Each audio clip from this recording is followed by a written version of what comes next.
Oi pessoal, sejam mais uma vez bem-vindos ao nosso canal. Eu quero trazer aqui para vocês hoje uma reedição de uma série que eu já fiz aqui antes, falando exclusivamente sobre a dominação das armas, sobre a quem interessa o domínio das armas e por que a população civil deve e tem esse direito de possuir armas. Deixa eu me apresentar primeiro, meu nome é Alberaci, sou major da Polícia Militar, instrutor da Academia de Polícia de Pernambuco, já dei várias aulas de técnicas de tiro policial, método geral de alunos, a soldados, a sargentos e muitos outros, e tenho uma certa propriedade para falar sobre isso. Sou CAC, embora não tenha praticado muito nos últimos tempos, mas a gente vê com bons olhos a liberdade que as armas proporcionam à população civil. E aí eu quero falar com vocês sobre isso, baseado no livro de Benê Barbosa.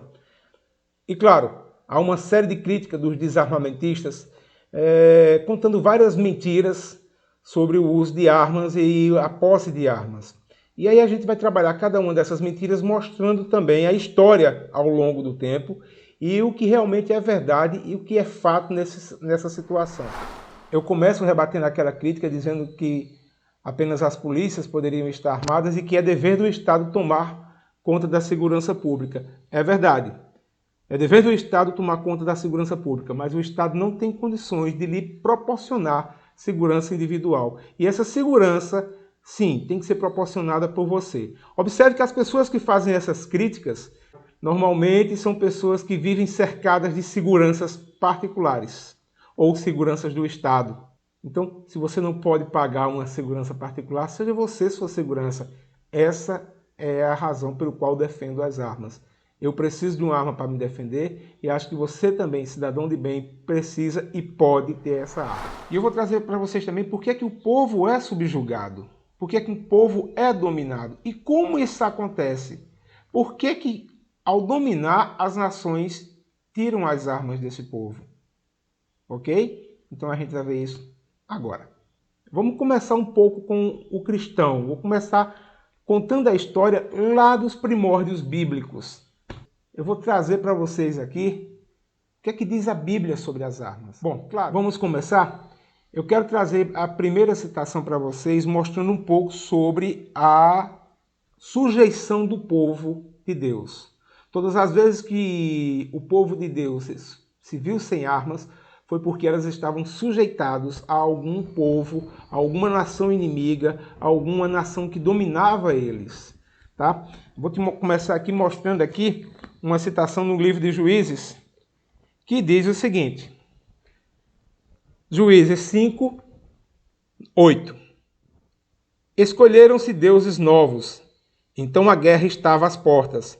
Não se via escudos nem lanças entre 40.000 em Israel. Ou seja, a guerra estava à porta e o povo estava totalmente indefeso contra seus inimigos. Escudos e lanças e flechas e arcos e fosse lá o que for de armas não estavam com eles e esse povo terminou sendo dominado pelos seus inimigos. Aqui é um cântico, né? O canto de Débora, e ela lamenta o que aconteceu. O que aconteceu quando? Lá atrás, em Juízes, no mesmo livro de Juízes, você vai voltar um pouquinho e vai ver aí, em Juízes 2, 14, e ele diz o seguinte: pelo que a ira do Senhor se acendeu contra Israel e os deu na mão dos despoliadores e os pilharam e os entregou nas mãos de seus inimigos ao redor. E não mais puseram a resistir a eles. Por que esse povo não pôde resistir aos espoliadores? Por que esse povo não pôde resistir à batalha que se achegava, que se agigantava diante dele? E lá na frente, Débora esclarece que eles não tinham espadas nem lanças para se defender. E é justamente isso que o Estado quer. É justamente o que as ditaduras querem fazer conosco. Tirar de nós a nossa opção de defesa. Defesa até contra o próprio Estado, se assim for. Defesa da propriedade privada, defesa da vida e tantas outras. o Estado ditatorial, ele quer tirar isso de nós. Mais um povo aqui que está dominando Israel, e dominando justamente porque Israel não teve a sua oportunidade de se defender contra esse povo. Israel não tinha condições de lutar contra eles. Os filisteus aqui, um povo que vivia em guerra com Israel, eles simplesmente estavam dominando facilmente Israel, porque Israel não podia se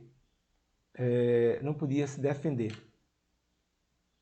Vejam só o que diz o livro de 1 de Samuel 13. Olha só que coisa.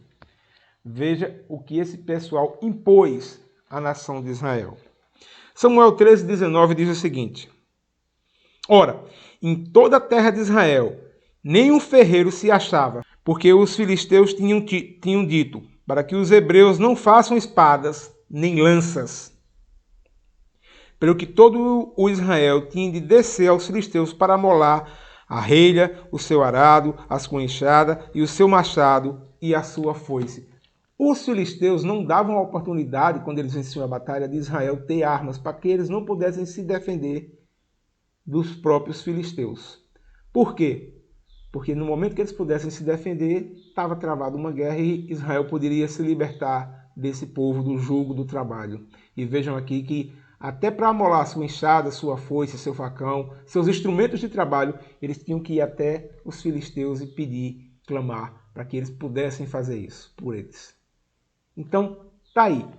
Todas as vezes que uma nação, que um povo, se subjuga a deixar as armas de lado, esse povo é dominado, esse povo é escravizado.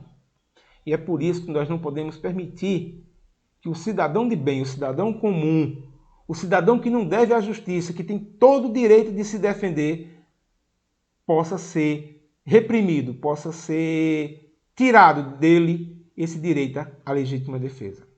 Tá bom? Eu quero trazer para vocês também a questão da defesa da sua nação. Ninguém quer ser escravizado, ninguém quer ser subjugado por outra nação, dominado. Então, nesse momento, é lícito também você pegar em armas para entrar em guerra contra outra nação, se necessário, desde que essa guerra esteja respaldada, que ela possa estar dentro daqueles parâmetros que a gente considera justos. Mas a defesa da sua nação é um respaldo bíblico. Então vamos começar com a defesa da paz. É justo eu entrar em guerra contra outra nação para defender o meu país? Claro que é. Por vezes a nação de Israel entrou em guerra para defender seu Estado, para defender seu povo, para evitar que eles fossem escravizados. E por vezes a nação venceu. Outras vezes perdeu, mas todas as vezes que perdeu foi por disciplina da parte de Deus. Mas esse povo sempre esteve armado, sempre foi um povo que não quis ser sujeitado ao que está acontecendo, ao domínio de outra nação, de outro império, e esse povo sempre resistiu bravamente. Dá uma olhada comigo, lá no livro de 2 Samuel, eu vou abrir o texto aqui. Sê forte, pois, pelejemos varonilmente pelo nosso povo e pela cidade do nosso Deus, e faça o Senhor o que lhe bem parecer. Ser forte. Pelejemos, vamos em guerra, não vamos deixar sermos subjugados por esse povo, por esse regime, por essa máquina totalitária que quer nos alcançar. Então, o entrar em guerra, o batalhar pela sua nação, não está descartado na Bíblia, porque muitos pensam que sim. Muitos cristãos, inclusive, muitos pastores evangélicos, católicos, pensam que sim. Temos simplesmente que dar outra face. Mas a gente vê aqui que não. Sede fortes, pelejemos pelo nosso povo, pelejemos pela nossa cidade, pelo nosso estado, pelo que o Senhor nos deu. É uma garantia, a garantia da nossa subsistência. E Deus nos dá o direito de lutarmos por ela. Tá bom? Vamos mais. Quando você vai lá para o livro de Neemias, Neemias 4, 13 e 14 diz o seguinte. Vejam, tá? Então pus o povo por famílias nos lugares baixos e abertos, por destra do muro, com as suas espadas e as suas lanças e os seus arcos. Inspecionei, pus-me a dizer aos nobres e aos magistrados e ao resto do povo, Não os temais. Lembrai-vos do nosso Senhor, grande e terrível, e pelejai pelos vossos irmãos, pelos vossos filhos, pelas vossas filhas, pelas vossas mulheres e pelas vossas casas. Neemias 4, 13 e 14. O livro é bem claro. O povo deve pelejar pelo que é seu, pela sua nação, pela sua família, pelos seus filhos, pela sua casa. Não nos devemos nos submeter a ideias dominadoras, a países que queiram nos dominar e muito mais. Então veja, a defesa da paz é aquela velha frase, é a eterna vigilância. Então vigiemos sempre, com o coração contrido com Deus, pedindo a Deus para que não seja necessário, mas se for necessário, estejamos postos a batalhar pela nossa nação, pelo nosso país. Da mesma forma, aconteceu em Esther. Dá uma olhada comigo lá em Esther 8:11. Eu vou abrir para você ver aqui. Eu já deixei marcado, claro, né? Ficou mais fácil para mim, mas vai aparecer aí na tela também. Nelas, o rei concedia aos judeus que cada cidade que se reunisse e se dispusesse para defender a sua vida, para destruir, matar e aniquilar de vez toda e qualquer força armada do povo da província que viesse contra eles, crianças e mulheres, e que saqueassem os seus bens. Ora, o que foi que aconteceu aqui em Esther? O rei, marido de Esther, havia decretado uma lei contra os judeus, que o povo poderia matar os judeus, poderia extinguir os judeus. Esther intercede pelo povo, o rei aceita a intercessão de Esther, mas o que acontece? Ele não pode voltar atrás da sua lei. Então ele faz um novo decreto. E nesse decreto ele autoriza os judeus a se defenderem, a pegarem armas contra aquela nação que poderia vir contra eles. Então o Estado não iria mais intervir caso alguém viesse a atentar contra a vida dos judeus ou tentar dominá-los. Porque a partir de agora, apesar de ter a lei que dizia que os judeus eram para serem extintos, agora tinha uma lei dizendo que os judeus poderiam se defender. Tá? E por fim, a gente tem muito mais para mostrar, mas lá em Romanos, no capítulo 12, versículo 18, diz o seguinte, deixa eu abrir aqui. Se possível, quando depender de vós, tende paz com todos os homens. Óbvio, eu não vou entrar numa guerra por entrar, por achar que é bonitinho, porque eu sou mais machão do que os outros, mas se possível, e se não for possível, é dever da nação defender o seu povo, é dever dos homens defender a sua casa, defender o seu país, defender a sua família. É dever. Se possível, tem de paz, mas se não for possível, todos os exemplos que tem daqui para trás mostram que você pode tentar se defender e é legítimo isso. Agora eu te pergunto, por que é que tanta gente insiste de que não pode? Se está na Bíblia. Tem uma vastidão de outros versículos e capítulos que contam isso aqui. Não é um ou dois, são vários. Então, bom, já quanto à defesa pessoal, a gente tem alguns exemplos, pelo menos eu vou mostrar alguns exemplos, né? Tem vários outros, mas eu separei aqui alguns trechos, alguns exemplos que podem nos ajudar a compreender isso. O primeiro deles está lá em Êxodos, Êxodos 22, 2. Dá uma olhada aqui comigo. O texto diz o seguinte, tá? Se um ladrão for achado arrombando uma casa e sendo ferido mortalmente, quem o feriu não será culpado de sangue. Se um ladrão for achado arrombando a sua casa e for ferido mortalmente, esse não será culpado de sangue. A nossa própria Constituição diz que nosso lar, nossa casa é inviolável. E se invadir, deveria ser um excludente de licitude caso alguém viesse a ser ferido mortalmente. Isso está na nossa Constituição, só que ultimamente isso não vem sido respeitado. Se infelizmente um pai de família matar um bandido dentro da sua casa, esse corre o risco de ser preso no lugar do ladrão. Isso é uma das excludentes de licitude. A defesa do seu lar, a defesa da sua casa, a defesa da sua família é sim um direito seu. E não venha me dizer que é a polícia que tem que fazer isso, porque a polícia teria que estar de plantão 24 horas em cada uma das casas de todos os municípios. Então, segurança pública, sim, dever da polícia. Segurança privada, dever seu. Tá? Mas vamos lá, não vamos parar por aí não. O livro de Esther também nos dá outra razão para isso, né? Quando a gente viu Esther, a gente viu lá que lá no capítulo 8, no versículo 11, ele fala que o rei deu condições de que o povo de Israel se defendesse contra os povos que poderiam tentar contra eles. Isso em Esther 8. Em Esther 9, isso acontece.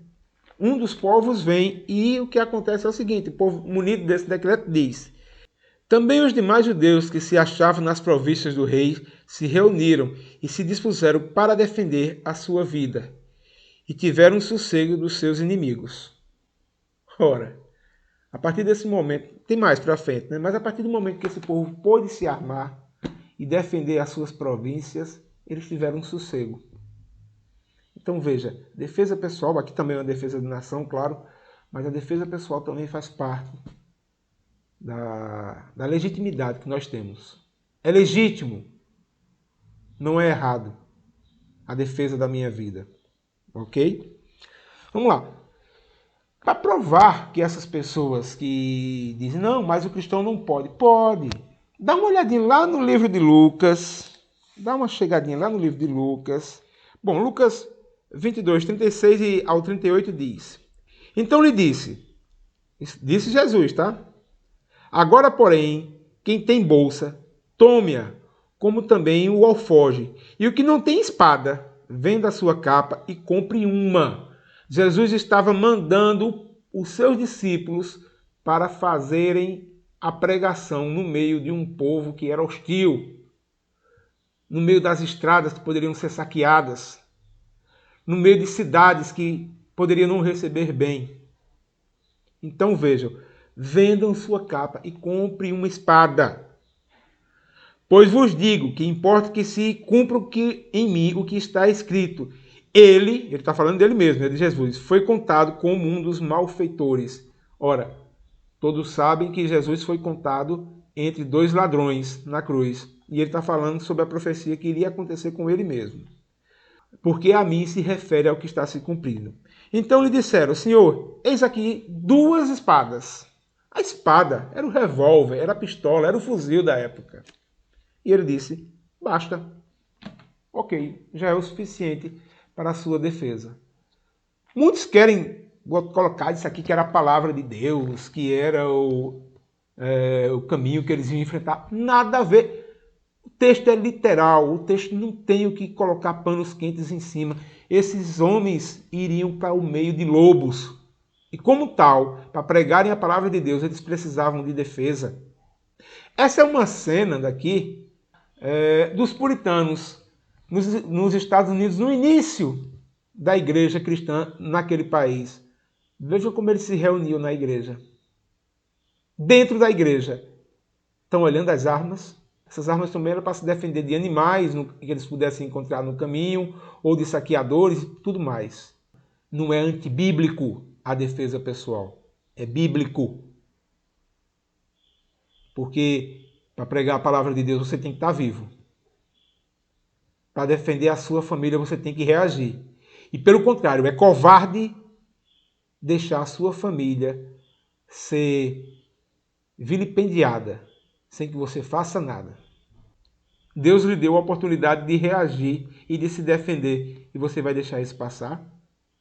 Isso sim é antibíblico. Isso é covarde. E querem tirar de nós esse direito. Alguns defensores da paz querem desarmar até mesmo a polícia. É ridículo certas atitudes. Mas vamos em frente. No próximo encontro a gente vai começar a falar da história da revolução disso aqui. Vocês viram a história mais tenra, mais lá atrás que existe, que é as histórias bíblicas. Como eu disse, está cheio de exemplos aqui, inúmeros exemplos. Mas aí a gente vai começar mais ou menos no século XVI, um dos primeiros registros do Estado controlando e retirando a arma do povo.